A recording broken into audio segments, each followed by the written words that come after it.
9. Habrán pasado un par de horas desde que llegó la carta y subí al pequeño Joan a casa de la vecina. Ellos se hacen compañía y yo consigo tener un poco de tranquilidad. Es tan pequeño que no se da cuenta de nada. Le da igual que Barcelona llore, que yo necesite contar mi historia por escrito, o leer esta carta que aún no he abierto y que me está observando apoyada en el lapicero. Si el pequeño Joan escribe algún día sus memorias, ¿por dónde las comenzará? ¿Por el primer amor? ¿También habrá una despedida al principio de su historia? ¿Su relato empezará en un día como hoy? Yo qué sé. Una gitana que predecía el futuro cerquita del paralelo me aseguró que si se desea un triunfo con ansia y seguridad acaba llegando, pero hay que sentirlo como una realidad, no como un imposible. Poco después de que Tomás me hablara de las academias, Joseph se casó y abandonó la casa familiar. Gracias a Dios no tuvimos que servir en la boda que se celebró en Vilasar.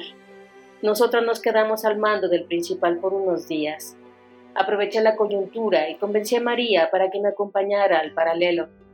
Mi hermana apenas salía de casa y yo deseaba alejarla de la apatía y de las largas sesiones observando la nada o leyendo con desgana novelas de la biblioteca de Tomás. Todas las semanas, desde hacía meses, el señorito dejaba sobre su cama un libro escogido especialmente para ella. No eran amigos, pero María dejó de verlo como una amenaza e incluso se sumaba a las conversaciones literarias que él y yo manteníamos. Sin embargo, lo único que parecía alejarla de su desasosiego era la postura, que por gratificante que fuera para ella, la encerraba aún más en sí misma. Aquella tarde no le di a elegir.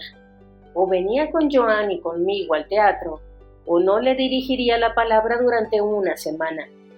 Nos habíamos acostumbrado al paisaje de la avenida, a sus gentes, a las pantomimas y a los vendedores ambulantes. Poco nos sorprendían los niños con animales exóticos o el abarrotamiento de los cafés. Sin embargo, sentarme en una butaca aún me emocionaba. Poco a poco descubrí la influencia que la calle ejercía sobre los teatros. Muchas de las canciones que se interpretaban tenían un origen popular. Otras las escribían letristas que se empapaban de los gustos del ciudadano de a pie. Las temáticas variaban de acuerdo con las preferencias de los espectadores. Podían ser picantes o apelar a la conciencia de clase. Como más tarde aprendí, los artistas y los dramaturgos del paralelo subían al escenario lo que escuchaban en los cafés. Poco a poco nos aficionamos al teatro. Los dramas prometían grandes historias y lo que más me apasionaba, portentosas actuaciones. Me encantaban las tragedias con personajes femeninos contradictorios, esos que salían airosos de la encrucijada de la que se encontraban. Si la memoria no me falla, vimos La Reina Joven de Guimerá. Se estrenó en el Principal y por suerte la programaron varias veces en el Gran Teatro Español. La obra me encantó y Guimerá se ganó un rinconcito en mi podio de autores favoritos. Después, y como era habitual, nos acercamos al Café Español. Echo de menos la inmensa nave de más de un centenar de mesas redondas, alrededor de las cuales se amontonaban obreros e intelectuales de la ciudad, gitanos, cancerberos de las casas de fuego y trabajadores del puerto. La mezcla, la bizarra convivencia de mundos tan diversos, convertía el lugar en una torre de Babel social. Alcohol, tabaco y humanidad componían el aroma con el que se brindaba. Los grandes ventanales de madera, verticales, llegaban hasta el techo, iluminando durante el día las palabras y los deseos de los cafeteros, o enmarcando por la noche sus pecados y disputas. En el Café Español se podía ver a los lerrouxistas, anarquistas e incluso monárquicos soportándose unos a otros, gracias a las copas y al buen ambiente que en él reinaba. Y es que el propietario, Joseph Caravent, era un mago de las relaciones sociales. Joseph Caravent confiaba en la condición humana y sobre todo en el bolsillo de sus clientes. Tras una barba cuidada con minuciosidad, unas elegantes gafas y un peinado siempre correcto, se agazapaba un hombre con centenares de caras. Me divertía cuando Joseph Caravent, Pepet, proclamaba la República Independiente de su bar. Caravén construyó el local después del gran incendio que afectó al café y al teatro, y quiso que no se instalaran puertas en él. Su local debía ser la casa de todos. Fue refugio de dramaturgos de poca monta, músicos desconocidos y actores que querían intercambiar ideas y tópicos, ejerciendo el deporte nacional, las tertulias carentes de sustancia que el alcohol suscitaba. Encontramos una mesa libre de milagro. 2 amigos de Joan, compañeros de Canbat, yo, nos invitaron a acompañarles al vernos perdidos entre la muchedumbre. Tomamos asiento incómodos, rodeados de gritos y un hedor penetrante. En situaciones como esa, Joan me sacaba de mis casillas. Me exhibía, espero que sin mala intención, como si fuera una posesión suya y una futura fábrica de hijos. Y eso que si no lo había entendido mal, él estaba en contra de la propiedad privada. Nada que no fuera habitual en las conversaciones entre hombres. Pero mi Joan tenía que tratarme como a una dama, como una reina joven. Yo, callada para no polemizar, observaba mi copa de coñac e intentaba beberme aquel destilado que no me sabía a gloria, pero que me ayudaba a parecer mayor. Uno de los amigos, Miquel, no apartaba la mirada de María. Le gustaba y lo mostraba siempre que tenía ocasión. Él era regordete, pero tenía una cara afable y una calvicie que disimulaba bajo un sombrero desgastado por el tiempo. Se movía nerviosamente, cual prestidigitador que vendiera ilusiones, quizá para disimular sus carencias, o quizá para llamar la atención de mi hermana. Pero ella se hacía la loca y permanecía en silencio, esperando la hora de volver a casa. Evitaba todo trato con Miquel que diera a pie a malentendidos o a diversión. A veces pienso que solo acudía al café para que yo dejara de insistir. Y entonces lo vi. Jaume Balcells, el amigo de Tomás, el joven rubio que parecía escapar de la normalidad burguesa, estaba sentado a pocos metros de nosotros. Sus compañeros de mesa, de apariencia estrafalaria, debatían sobre la huelga que se estaba preparando. Emocionada se lo comenté a María, pero ella no mostró ningún interés. Al percibir Joan el tono con el que hablaba de Jaume, no pudo contener su opinión. Francisca, mi niña, no sé por qué te alegras tanto de encontrarte a esa persona aquí. Ve a saludarlo y te tratará como una amiga, pero no olvides que en casa de los Puig será su criada. Se cree dramaturgo, pero aún no ha estrenado ni un cuplé. Su padre es el dueño de una de las fábricas textiles más importantes del Raval y ha prestado grandes cantidades de dinero a los empresarios del paralelo, pero aún así no ha estrenado ninguna obra. Él alardea de simpatizar con la causa obrera, pero no es más que un bohemio estúpido que quiere cabrear a su padre. Escuché a Joan, pero es curioso cómo se tejen las capas que cubrirán tu destino. Jaume podría ser una vía para entrar en el paralelo. Tenía que pensar cómo, pero la idea, el camino, se arraigó en mi cabeza con fuerza. No fue el único pensamiento que germinó durante esa velada. El miedo irracional a que Joan sufriera, se metiera en líos o entrara en algún grupo de acción anarquista, nació después de una conversación que mantuvo con sus amistades. En Barcelona se gestaba una nueva huelga que se preveía masiva, y yo no quería que Joan luchara con otros medios que no fueran la palabra. ¿Qué sé yo? A lo mejor también lo consideraba una propiedad mía. Y es que la sutileza de los comentarios de Miquel no ocultaba sus verdaderas intenciones. Oye, Joan, te llenas la boca con la revolución, pero ¿cuándo vas a hacer algo realmente útil, camarada? ¿Y quién dice que no hago nada útil? Yo colaboro con la SOL y sí. El viernes vamos a ir al Congreso. Se va a afianzar la nueva confederación y hay rumores de que se convocará una huelga general. Pero dime, ¿de qué han servido las huelgas hasta ahora? A ver, dime. Entonces dije sin poder contenerme. Opinar siempre es útil, Miquel. Pensar y trazar un plan es necesario. Si los tuyos niegan eso, mal vamos. Miquel me dedicó una mueca de desprecio. Cállate, mujer, decían sus ojos. No me gustaba la dirección que tomaba la conversación y sentía que Joan aplaudía las opiniones de aquel granuja. Por eso intervine, aunque de poco sirvió, ya que acto seguido Miquel pegó un sorbo a su cerveza y continuó. Ojalá los patronos tuvieran en cuenta las demandas de los obreros de buena fe, pero a veces hay que dinamitar las negociaciones para que nos escuchen, ¿entiendes? Así se ha hecho otras veces. volví a intervenir. Si hablas de poner bombas, solo traen más represión. Dan motivos al gobierno para que nos metan en la cárcel. A ver, nena, ¿quién ha hablado de bombas?, me contestó. A ver, miren, nos interrumpió Joan. El Congreso va a ser un éxito. En él participarán unas 80 federaciones catalanas, algunas de ellas socialistas, unas 50 del resto del país, y volvió a interrumpir Miquel. Los socialistas solo se quejan. Tú dime, llegando el momento, ¿estás dispuesto a luchar por la causa sin miedo a las consecuencias? ¿Lo estás? Y Joan contestó, yo siempre estoy dispuesto. Dos borrachos que se peleaban no muy lejos de nuestra mesa los interrumpieron. Quienes estaban cerca de ellos se levantaron y se alejaron de la pelea, formando una pequeña marea humana que nos arrastró. Joan, evidentemente nervioso, tiró de mi brazo para sacarme del café, y yo hice lo mismo cogiendo a María de la mano. Él se abrió paso entre el grupo de personas que contemplaban la riña y nosotros le seguimos obedientes. Ya en la calle recuperamos la calma y ante la insistencia de María decidimos volver a la casa, pero la conversación con Miquel resonaba en mi interior y era motivo de preocupación para mí. Así que le dije a Joan, no te vas a poner a lanzar bombas, ¿verdad? Hablamos de vidas, hablamos de personas. Las bombas no se lanzan, Francisca, me interrumpió. No te preocupes, solo haré lo que sea necesario para la lucha, ni más ni menos. Pero si hay otra huelga, Joan, no quiero que te metan a la cárcel, te echarían de la fábrica, vas a perder. Confía en mí, Francisca, solo eso te pido. Con esta facilidad se afianzaron mis dos nuevas obsesiones: aprovechar la influencia de Jaume para llegar al paralelo y disuadir a Joan en su temeridad.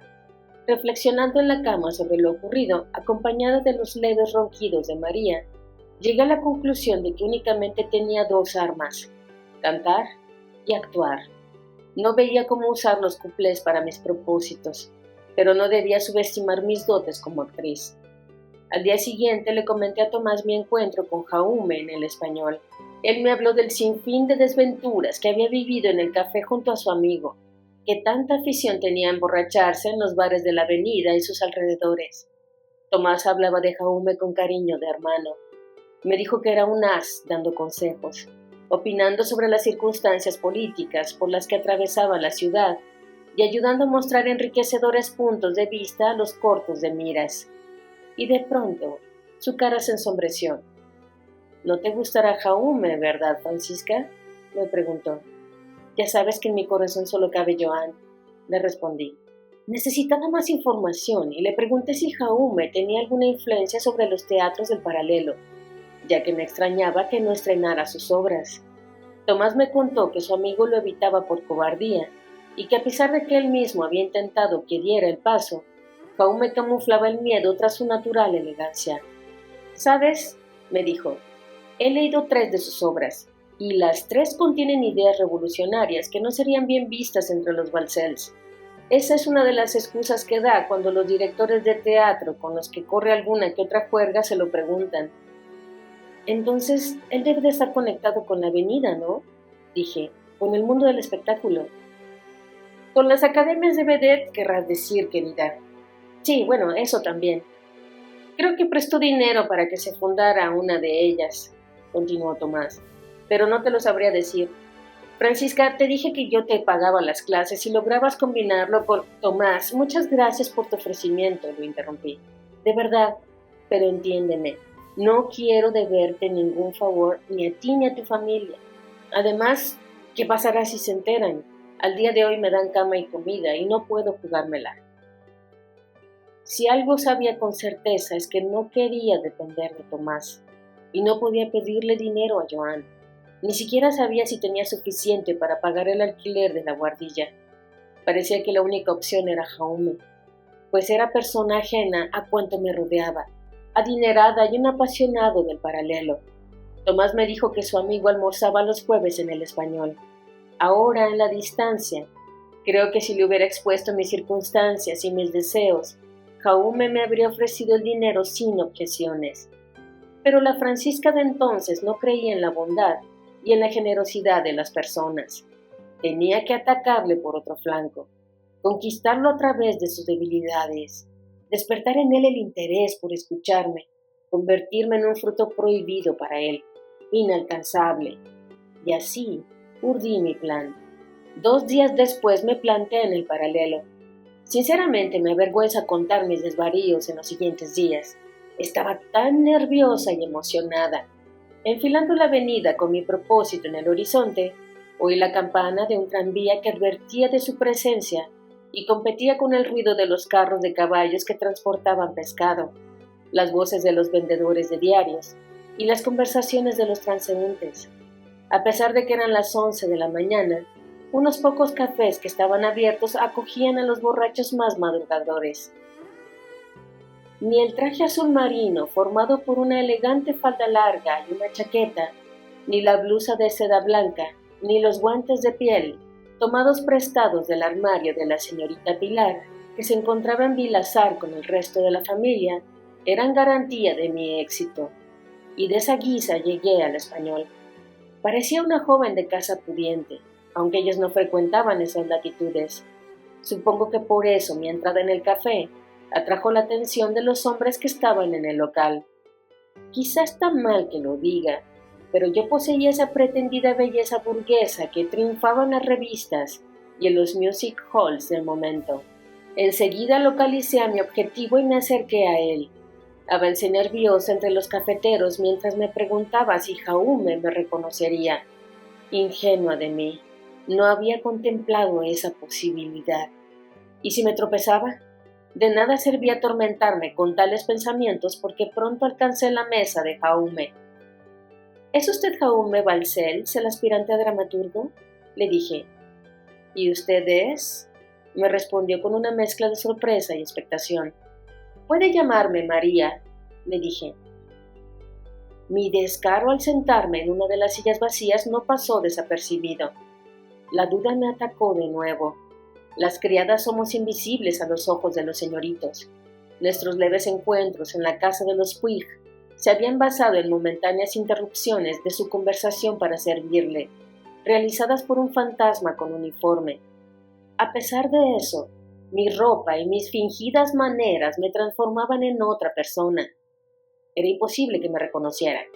He oído decir, continué, que usted tiene contactos con la Academia de Cuplé del Gordito, y a mí me gustaría aprender a cantar. ¿No podría usted ayudarme a entrar? Me han dicho que no admiten a cualquiera.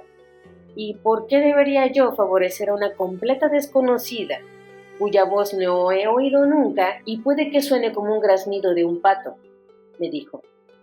Ah, perdone, me habían dicho que usted era un hombre influyente. Jaume soltó una escandalosa carcajada que se unió al coro de risas de sus compañeros de mesa. Yo sonreía sin apartar la vista de mi interlocutor. Escondí el halo de inseguridad que podía traicionarme. Mire, señorita, se nota que usted no es de por aquí.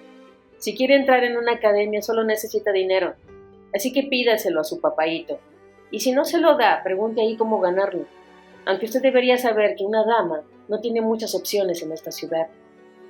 Le lancé una mirada coqueta y me levanté.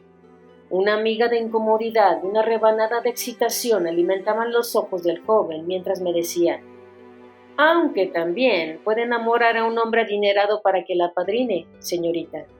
Me relamía. Mi propósito empezaba a cobrar forma. Perdonen las molestias, dije. Dicen que en el Español hay más caballos salvajes que caballeros.